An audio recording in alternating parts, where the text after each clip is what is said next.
न्यायालयाची भूमिका मला कळली नाही, कारण जर तुम्हाला हे माहिती आहे की त्यांनी भ्रष्टाचार केला हे सिद्ध झाल्यानंतर फक्त निवडणुका लागतील म्हणून त्यांना संरक्षण देणं हे कितपत योग्य आहे ती न्यायालयीन व्यवस्थेला माहिती. पण मला स्वतःला आश्चर्य वाटतं की तुम्ही किंवा या देशातील सरकार किंवा अगदी महाराष्ट्रात सुनील केदारांबद्दल झालं होतं, ताबडतोब राजीनामा द्यावा लागला होता. मग निदान मंत्रिपदाचा पण राजीनामा देत नाहीत ना. माननीय न्यायालयानं निदान एवढं तरी केलं पाहिजे की त्यांनी मंत्रिपदावर राहून त्याचा उपभोग घेणं जे सुरू आहे आणि मग आणखी त्याचा गैरवापर करून आणखीन दबाव यंत्रणांवर दबाव येणार आहे, त्याबद्दलही न्यायालय स्पष्ट बोललं नाही. म्हणून फक्त निवडणूक लागेल काय फरक पडणार आहे, यांना फरक नाही पडत बरं का, त्या निवडणूक आयोगालाही फरक पडत नाही आणि राज्य सरकारला आणि केंद्र सरकारलाही फरक पडत नाही. तुम्ही भ्रष्टाचार करा, दुराचार करा, अनाचार करा, आमच्याबरोबर राहा, तुम्हाला सगळ्यांना क्लीन शीट मिळेल असं भाजपचा एक नवीन मंत्र आहे. आणि यालाच म्हणतात party with difference. He party with difference आहे. म्हणून न्यायव्यवस्थेनं अधिक कडकपणे पाहिलं पाहिजे की गेल्या कित्येक वर्षात अनेक भ्रष्टाचारांचे आरोप होत आहेत. दस्तूर खुद्द देशाचे पंतप्रधान आरोप करतात आणि कालांतराने त्यांना क्लीन चिट मिळते, तेव्हा आरोप करणारे खरे की क्लीन चिट देणारे खरे याचा विचार करावा लागेल.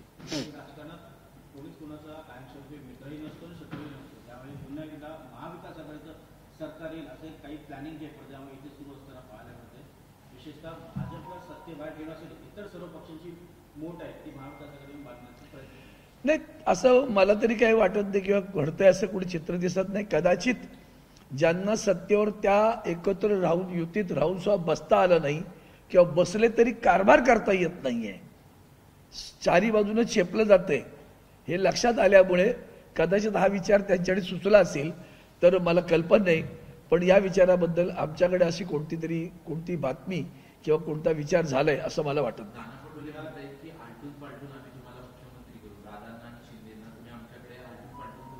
असं कोण म्हणाल? मला असं वाटतं की कोण ऑफर देणार आहेत ज्यांना स्वतःला पालकमंत्री केलं नाही. एवढं नाही लक्षात का आपल्याला? कुंभमेळ्यावर त्यांना पालकमंत्री केलं नाही, त्यांचं दुःख कळलं का तुम्हाला? ते पालकमंत्री होते, तिथे गिरीश महाजनांना केलं नाशिकला पालकमंत्री.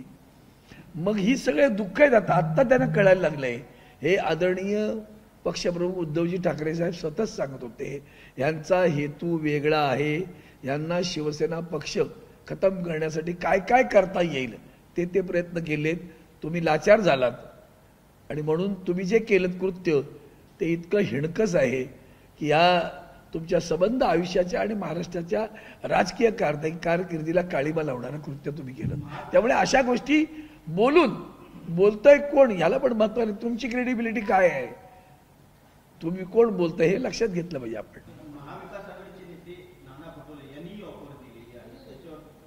तरी पण मी सांगतो ना तुम्हाला, आम्हाला असं वाटत नाही की ज्या पद्धतीनं राज्यकारभार सुरू आहे तो पाहिल्यानंतर तुमचा एवढा मोठा आकडा आहे, कारभार करून दाखवा ना.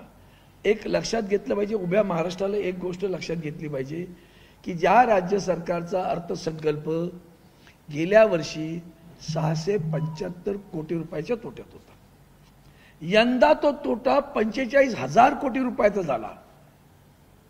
महाराष्ट्रातल्या सर्वसामान्य जनतेला या आकड्यांनी कळणार नाही, पण एक गोष्ट लक्षात येईल की सरकार कर्जबाजारी झालं, कर्जात बुडतंय, कुठल्याही योजना राबवता येणार नाही, इतकी वाईट परिस्थिती महाराष्ट्र सरकारची आहे.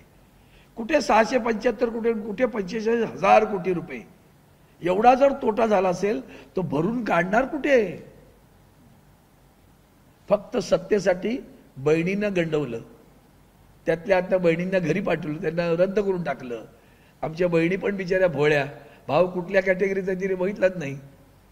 शब्दाला जागणारे भाऊ त्यांच्यात आहेत का आता? त्यामुळे शब्दाला न जागणाऱ्या माणसांवर विश्वास ठेवून तुम्ही वागलात, त्याचे परिणाम तुम्हाला सोडा पण महाराष्ट्राला भोगावे लागत आहेत.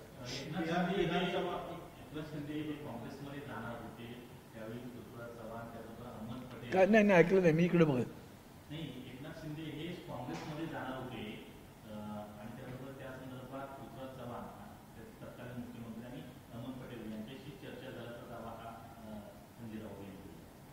नाही कल्पना कुठे कधी जाणार होते. ज्यावेळेस काँग्रेसचं सरकार होतं पृथ्वीराज चव्हाण मुख्यमंत्री मला माहिती नाही ते जाणार होते की नाही, पण त्यांचं एक गोष्ट मला माहिती आहे, कल्याण डोंबिवलीच्या महानगरपालिकेच्या निवडणूक यांच्यावर बसता येणार नाही असं त्यांचं वाक्य आहे.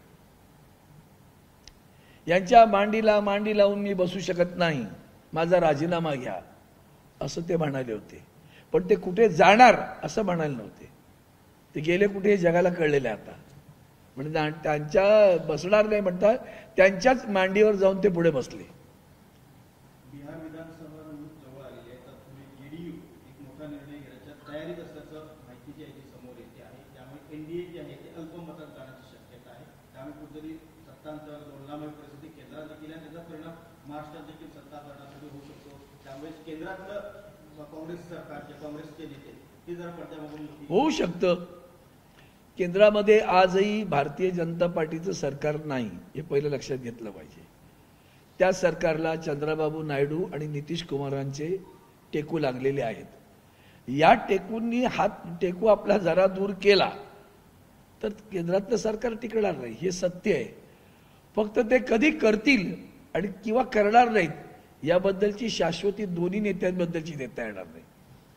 आत्ता बिहारच्या विधानसभेच्या निवडणुका येऊ घातलेत, त्यामुळे बिहारमध्ये अस्वस्थता आहेत. पण तरी सुद्धा आज यावर निश्चित भाष्य करता येईल असं दिसत नाही, कारण नितीश बाबूंचा आत्ताचा कारभार किंवा भारतीय जनता पार्टीला अभिप्रेत असलेला कारभार याच्यामध्ये जमीन आसमानाचं अंतर आहे. आणि म्हणून विधानसभेच्या निवडणुकीच्या पार्श्वभूमीवर त्या वाटाघाटीमध्ये घाटा झाला तर मात्र गडबड होईल.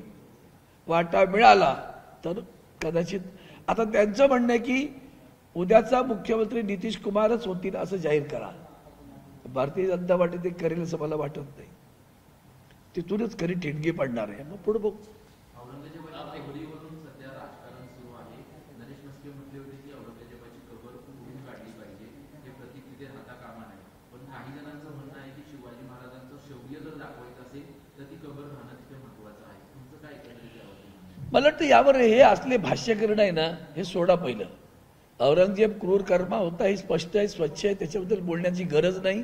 परंतु छत्रपती शिवरायांच्या महाराष्ट्रात त्याला इथंच गाडून घ्यावं लागलं, हे कुठे गाडून घ्यावं लागलं दाखवणं तर गरजेचं आहे.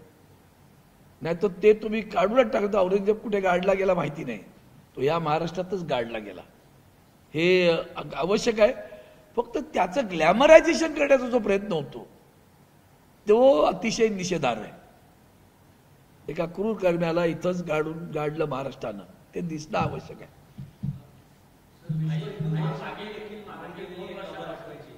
विश्व हिंदू परिषदेने आज मागणी केलेली आहे कबर हटवायची. कोणी? मागणी केली आहे. बरोबर आहे ना, माझं काय म्हटलं, मी आता काय म्हणालो. मला वाटतं वेगळं बजरंग दल सोडा काहीतरी मध्ये जागे होतात, झोपतात, तरी डोळे वटारले की हल्ली बेळात जातात सगळे. आहेत कुठे ते सगळे जण बेळात जातात. ते प्रश्न असा आहे की शेवटी इतिहास तुम्ही पुसणार आहात का? तो दिसला पाहिजे, नव्या पिढीला कळला पाहिजे. आणि तो कळायचा असेल तर औरंगजेबाचं थडगं दाखवलंच पाहिजे ना. ते थडगं बुजवलं तर तू कळणार कुठे औरंगजेब इथे गाडला गेला की नाही. तो इतिहास दिसलाच पाहिजे. मागील 2 वर्षात आत्महत्याचं प्रमाण वाढत चाललेलं आहे. आज देखील नाशिक आणि बीडमध्ये आत्महत्या समोर आली आहे. बीडमध्ये शिक्षकाने आत्महत्या केली तर नाशिकमध्ये शेतकऱ्याने आत्महत्या केली. 2 वर्षाची आकडेवारी दिवसाला 8 आत्महत्या होत आहे. शेतकऱ्यांची आत्महत्या आज बघा तुम्ही, कैलास नागरे, जालना, खरंच भयानक आहे अक्षरशः. म्हणजे इतकं वाईट आहे की आमच्या महाराष्ट्रात, खरं तर महाराष्ट्राची म्हणजे रसातळाला गेल्यात जमा आहे महाराष्ट्र आता. बिहारसारखं वाटायला लागलं आता. एक दिवस असा येत नाही, कुठलंही वर्तमानपत्र उघडा किंवा तुमच्या चॅनल लावा तर पहिली दुःखद बातमी कळते किंवा जिव्हारी लागणारी बातमी असत असते. इतका उपमर्द कायद्याचा, इतकं क्रूरपणं वागणं जे बीडमध्ये घडलंय ते पुन्हा दुसऱ्या प्रकरणात आता बीडच्या खोक्या निघालाय. तो बोक्या झाला, आका झाला, खोका झाला. आता काल जालन्यात एकाला भयानक मारहाण करून घेऊन जात होते. गुजरातमध्ये त्यांनी ते काय प्रकरण केलं, गाडी बुडवली, पुन्हा एक राऊंड मारून तो जे काय बेभान होऊन बोलवलं, हे सगळं पाहिल्यानंतर आपण कुठं चाललोय? ते गुजरात राहू द्या, महाराष्ट्र कुठं चाललंय? राहू द्या म्हणजे ते काय वाईट आहे, ते चांगल्या अशातला भाग नाही आहे, पण माझा महाराष्ट्र कायदा छत्रपती शिवरायांचं नाव घेतो आम्ही संविधान करते डॉक्टर बाबासाहेब आंबेडकरांचं नाव घेतो, आम्ही शाहू फुलेंचं नाव घेतो. त्या महाराष्ट्रात महिलांचं इतक्या वाईट पद्धतीनं अत्याचार रोज होत आहेत. म्हणजे रोज असं पाहायला लागतं की वृद्धानं छोट्या मुलीवर बलात्कार केला. हे काय कसलं प्रकरण आहे? संस्कृतीहीन महाराष्ट्र. आम्ही संतांची, मतिमंतांची, कीर्तिवंतांची भूमी सांगतो, शूरावीरांची भूमी सांगतो. त्या भूमीमध्ये आमचे संत होऊन गेले. त्या भूमीमध्ये हे जे घडतंय ते या महाराष्ट्र सरकारचे अजूनही डोळे उघडत नाहीत. त्यांना फक्त राजकारण आणि सत्ता याच्या पलीकडे दुसरं काही सुचत नाही, काहीच सुचत नाही दुसरं. म्हणून कोकाटेसारखी प्रकरणं घेतल्या तर होत नाही, धनंजय मुंडेसारखी राजीनामा पटकन देत नाहीत. म्हणजे जनाची नाही मनाची लाजही राहिली नाही आणि बुजही राहिली नाही. म्हणून हे घडतंय ते महाराष्ट्राला काळिमा पासणार आहे. मतदारांनी विचार केला पाहिजे आम्ही कुणाला निवडून दिलं. मतदारांनी सुद्धा विचार केला पाहिजे बरं. खास करून बहिणीला विचारायचं, तुझा भाऊ दुराचारी असेल तर त्याचं नाव घेऊन तू गौरवाने फिरशील का ग? नाही ना फिरता येणार. अशी दुराचारी लोकांच्या हातात आपण कारभार देतो आणि तरी सुद्धा आम्हाला कशाचाही स्पर्श होत नाही. मरणारा नुसता देशमुख नाही आहे, त्याच्या पत्नीचा विचार करा, त्याच्या मुलीचा विचार करा. तिथेही तिचा जो प्रभाव, त्याचा प्रभाव त्या कुटुंबावर, त्याच्या आई, ह्या सगळ्यांना जो प्रभाव पडला तो महाराष्ट्रावर पडला पाहिजे. महाराष्ट्राला वेदना झाल्या पाहिजेत. आम्ही वेदनाहीन झालोत का, संवेदनाहीन झालोत का, याचा विचार महाराष्ट्राने केला पाहिजे.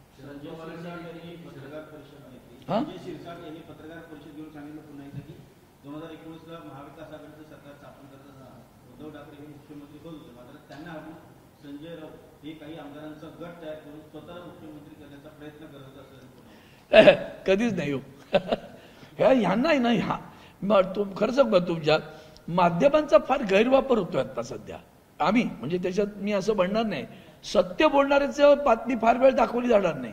असं काहीतरी पुढी सोडलेली बातमी 50 वेळा दाखवणार आणि तो भ्रम निर्माण करणार. इतकं स्वस्त आहोत का आम्ही त्या सत्तेसाठी तडपडणारे लोक नाहीत रे बाबा. संजय राऊत साहेब जेलमध्ये जाऊन आले, परवा नाही केली.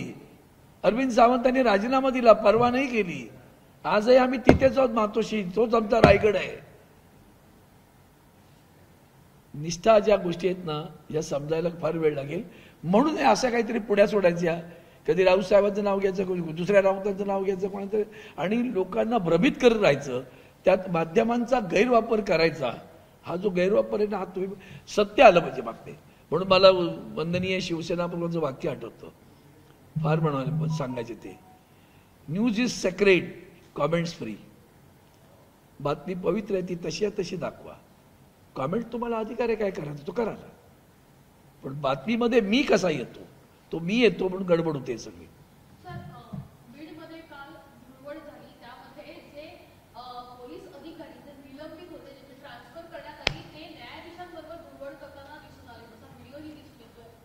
मी बोललो ना, महाराष्ट्राचं अधपतन कुठल्या थराला गेलंय बघा. भाजीपाले नाव आहे त्यांचं, दुर्दैव आहे. आधी ते भाजीपाला असाच उडून गेला. ते भाजीपाले निलंबित पोलिसांबरोबर धुळवड साजरी करतात. त्यांच्या समोरच ती केस चालणार आहे डिस्ट्रिक्ट कोर्टात. काय कुठे राहिलं सांगा. आम्ही जेव्हा चंद्रचूडांबद्दल बोलतो तेव्हा काय कोणाला तरी भूषण वाटत असेल. ते पळाले. ते रामशास्त्री प्रभूंचं नाव आजही महाराष्ट्र घेतो. पळून गेले ते बरं का, न्याय न देता. तरी त्या न्यायाला चूड लावलेली आहे. ते आमचे भूषण आयुष्यात होऊ शकत नाही, लक्षात घ्या. अशी माणसं आहेत ती. हा भाजीपाला आहे ना, तो भाजीपाला जरा वरच्या लेवलचा भाजीपाला, बाकी काय नाही.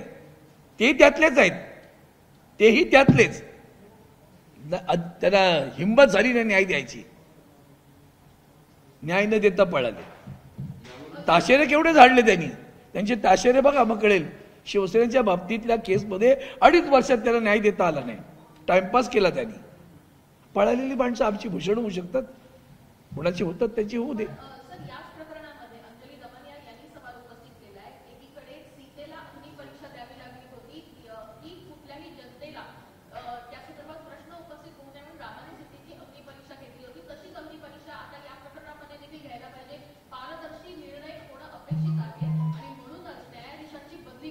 100% बरोबर आहे.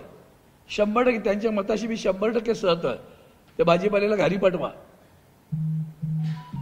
कसले आहे ते न्याय व्यवस्थेबद्दल धाक असा वाटायचा, असं वाटायचं बापरे न्यायाधीशांबद्दल कसं बोलावं आपण, न्याय देतात, हे न्याय देतात, हे तर रोज त्या आमच्या संविधानाची धज्जी कोण पहिली उडवत असेल तर त्या न्यायालय उडवते. काही न्यायाधीश म्हणजे आजही मी सांगू शकतो इंदिरा गांधीजींना त्याही तितक्याच करारी आणि मोठ्या होत्या. अलाहाबाद हायकोर्टाने त्यांचं रद्द करून टाकली निवडणूक. खाडकन हायकोर्ट, इथं सुप्रीम कोर्ट जीव घेऊन पळते. काय दरार आहे सांगा. म्हणजे सर्व संस्थांचा गैरवापर. ते इलेक्शन कमिशनर आता जे झालेत ते पूर्वी कोण होते हे पण जरा लोकांना कळू दे ना. कुणाच्या खात्यात कुणाकडे काम करत होते.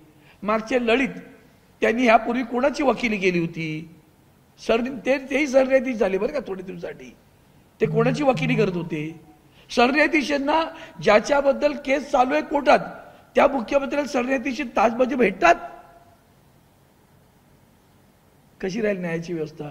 आरती पेटली ना गणपतीची, तिथंच चूड लागली खरी.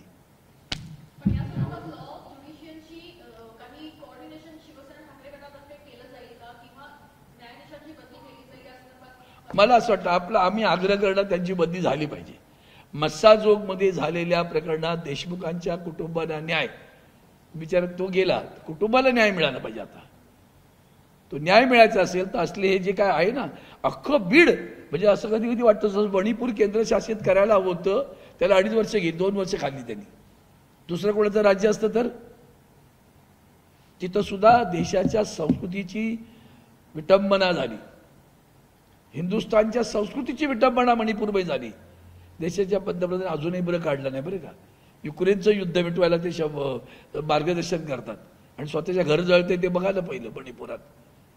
आणि एवढं करून पुन्हा तिथं आगडो मुसळलेला आहे परत. आता हे कशाचं होतं काय बघा. म्हणून देश कुठे नेऊन ठेवलाय, त्यांचा डायलॉग होता ना, कुठे नेऊन ठेवलाय महाराष्ट्र, तसा आता कुठे नेऊन ठेवलाय देश, असाही प्रश्न निर्माण होतोय. शरद पवारांनी देखील चिंता व्यक्त केलेली आहे. ते म्हणतात की विदर्भ आणि मराठवाड्यातील काही जिल्हे आहेत त्यामध्ये परिस्थिती भयानक आहे आणि यामध्ये या जिल्ह्यांमध्ये विशेषतः सत्तेचा गैरवापर होतोय असं शरद पवार म्हणतात. प्रचंड अनुभव संपन्न असं एक राजकारणात आणि समाजकारणातलं व्यक्तिमत्व म्हणजे शरद पवार साहेब. आणि जे तुम्ही आत्ता मराठवाड्यातलं जे काही प्रकरण आहे ते पाहिल्यानंतर तुमच्या लक्षात येईल की जिल्ह्यांमध्ये असे सगळे कुसम्राट तयार झालेले आहेत आणि ते कारभार करतात. ते न्यायालयानं मार्गदर्शन करणार जिल्ह्यातल्या, ते जिल्ह्याच्या एसपीना मार्गदर्शन करणार, ते सांगतील तसं एसपी वागणार.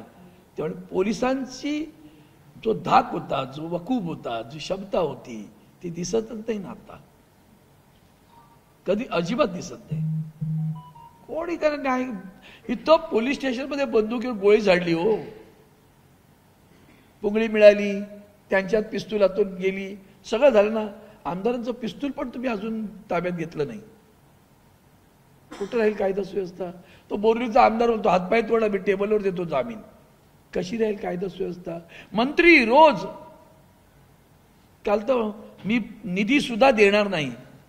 देशाच्या संविधानाला हे अभिप्रेत आहे.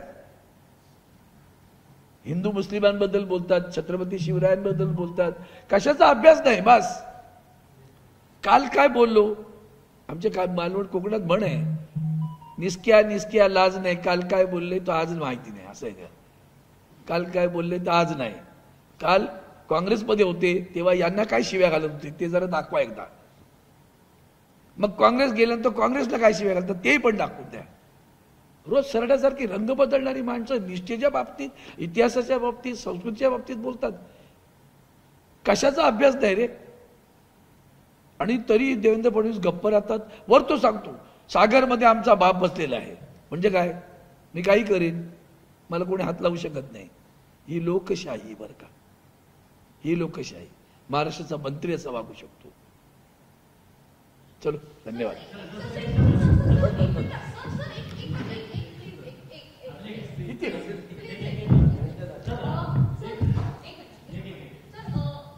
सध्या विधानभवनामध्ये 118 आमदार आहेत ज्यांच्यावर गंभीर गुन्हे दाखल आहेत. एकीकडे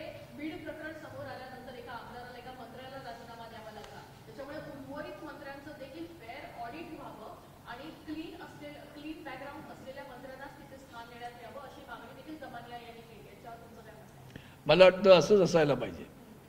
आणि वंदनीय शिवसेना प्रमुखांनी आणि आदरणीय उद्धवजी ठाकरे साहेबांनी मुख्यमंत्री असताना नुसता आरोप झाला राजीनामे घेतले आणि वर सांगितलं आरोप झाल्यानंतर राजीनामे घ्यायचे आणि त्याच्यानंतर चौकशीत तुम्ही निर्दोष ठरलात तर पुन्हा तुम्हाला सन्मानाने घेऊ. हीच खरं चारित्र्याची गोष्ट आहे. ही दाखवलं पाहिजे. याला म्हणतात राजकीय चारित्र्य. ते राजकीय चारित्र्य दाखवून दिलं पाहिजे त्यांनी आणि ते तसंच व्हायला पाहिजे. ऑडिट केलं पाहिजे. गंभीर गुन्हे आहेत ना मग ऑडिट केलं पाहिजे त्यांच्यावर असं माझं मत आहे. हा छत्रपती ताराराणी जे आहे ताराराणी त्यांचं स्मारक सातारा जिल्ह्यातल्या संगम माहुली इथं आहे. तो प्रचंड दुरावस्था त्या स्मारकाची आहे. सरकार कुठल्याही प्रकारचं लक्ष जे आहे. वा धन्यवाद देतो तुम्हाला. खरं तर छत्रपती संभाजी राजानंतर कोण लढलं त्याच्यामध्ये ताराराणी खरं तर अनसंग हिरो सारखं झालं. ते त्यांच्याबद्दलचा इतिहासातली अगदी दुर्मिळ पानं किंवा कॉलम असतील. औरंगजेबाची हिंमत नाही झाली बरं का. ते संताजी धनाजी हे सगळं जे पुढचा इतिहास आहे तो पाहिल्यानंतर तुमच्या लक्षात येईल. हे लढले राजे नव्हते. ताराराणी उभ्या होत्या. त्या ताराराणीचं स्मारक ह्या महाराष्ट्र सरकारने जागतिक महिला दिन करता ताराराणीचं स्मारक उभ्या महाराष्ट्रातील महिलांना, जिजाऊचं स्मारक उद्या महाराष्ट्रातील महिलांना, या महाराष्ट्राची खरं तर दैवतासारखी माणसं आहे ती. यांचं स्मारक उत्तुंग आणि सुंदर बस व्हायलाच पाहिजे. पण नुसते पुतळे नको. आत्ता मला सारखी भीती वाटत राहते. तुमच्या विषयाला थोडं जाऊन सांगतो की आमच्या शिक्षणाची पद्धती जोपर्यंत बदलत नाही तोपर्यंत नव्या पिढीला महाराष्ट्राचा अभिमान वाटेल का अशी शंका मनात येते. कारण आमचा इतिहासच आम्हाला माहिती नाही. कधीतरी एखाद्या इंग्लिश मिडियमच्या मुलाला विचारा महाराष्ट्र कधी निर्माण झाला, तो नाही सांगू शकणार. संयुक्त महाराष्ट्राचा लढा नाही सांगू शकणार. मराठ्यांचा इतिहास नाही सांगू शकणार. त्याला विचारलं तर त्याने छत्रपती शिवाय एका मुलाला आम्हाला it is not there in our book. एक जण म्हणला it is there in our book, a single paragraph is there. हे इंग्रजी माध्यमातली मुलं. आणि आत्ता आम्हा सगळ्यांना त्या इंग्रजी माध्यमाने एवढं वेळ लावलेला आहे. त्या सगळ्या इंग्रजी माध्यमांना शिकू द्या भाषा जगभरात द्या. इंग्रजी काही आणखीन 50 भाषा शिका. पण तुमची मातृभाषा, मी काल परत बोललोय बघा, मी दाखवतो तुम्हाला. व्यंकय्या नायडू उपराष्ट्रपती होते. ते इंग्रजी उत्तम बोलत आणि त्यांचा श्लेष अलंकार भन्नाट असे. एका शब्दाला अनेक शब्द ते इंग्रजी पण सांगत, इतकं भन्नाट. पण ते नेहमी सांगत भाषणामध्ये मातृभाषेतनं शिकलं पाहिजे. आणि मातृभाषा ज्याला येत नाही त्याचं या मातीशी किती नातं जुळेल याची मला शंका आहे. मी तबल सांगतो. म्हणून हा इतिहास नुसते ते उभारून जमणार नाही. परीक्षा नका घेऊ. प्लासीची लढाई कधी झाली, लॉर्ड क्लाईव्ह काय बोलला, बरू देते सगळं. पण निदान हे माहिती असावं. इतिहासाचं ज्ञान त्यांना मिळावं. त्यांना चित्रपट दाखवा, ऑडिओ व्हिज्युअल दाखवा. आणि हे दाखवणं गरजेचं आहे असं मला वाटतं. त्या शिक्षण पद्धतीतली मूलभूत गरज आहे. त्यासाठी पुन्हा मूलभूत मराठी आलं पाहिजे. आणि ताराराणीच्या सोबत आणखीन एक तुम्हाला सांगतो. छत्रपती शिवाजी महाराजांचे वडील शहाजीराजे यांचं तिथे स्मारक त्या कर्नाटकमध्ये आहे. वाळवंटासारखं पडलेलं आहे भग्नावस्थेत. महाराष्ट्र सरकारनेच त्याच्यामध्ये पुढाकार घ्यायला पाहिजे. आणि तो पुढा छत्रपती शिवाजी महाराजांचं हॉस्पिटल मंदिर त्या तंजावरमध्ये आहे. मराठ्यांचा इतिहास छोटा नाही, आपल्याला नाही कळलं. अटकेपार गेलो आम्ही. तुम्ही कधीतरी त्या पानिपतमध्ये जा, तिथे एक नकाशा आहे. तो नकाशा तुम्ही बघा हिंदुस्थानचा, त्यातला अटक बघा कुठे येतो, मग कळेल तुम्हाला कुठपर्यंत आपण गेलो होतो. त्या पानिपतात एक लाल आंबा म्हणतात, ते रक्तामुळे तो आंबा लाल झाला असं म्हणतात. तिथं आपण हरलो पानिपतात, पण तरी सुद्धा अब्दाली पळून गेला. जिंकल्यानंतर सुद्धा अब्दाली थांबला नाही, हे लक्षात घ्या. हा मराठ्यांचा धाक, हे मराठ्यांचं शौर्य होतं. ते महादजी शिंदे कुठे आणि आता कुठे यातला विचार केला. म्हणून हा जो इतिहास आहे तो नव्या पिढीला शिकवणं गरजेचं आहे. ताराराणीचं स्मारक अतिशय अभिमान वाटेल असं उभारलं गेलं पाहिजे. तसंच छत्रपती शिवाजी महाराजांचे वडील शहाजी महाराज यांचंही तिथं स्मारक आहे. कर्नाटकात पाहिजे तर राज्य सरकारनं पैसे द्यावेत आणि ते छान तिथे उभं राहावं अशी मागणी करतो. एबीपी माझा, उघडा डोळे बघा नीट.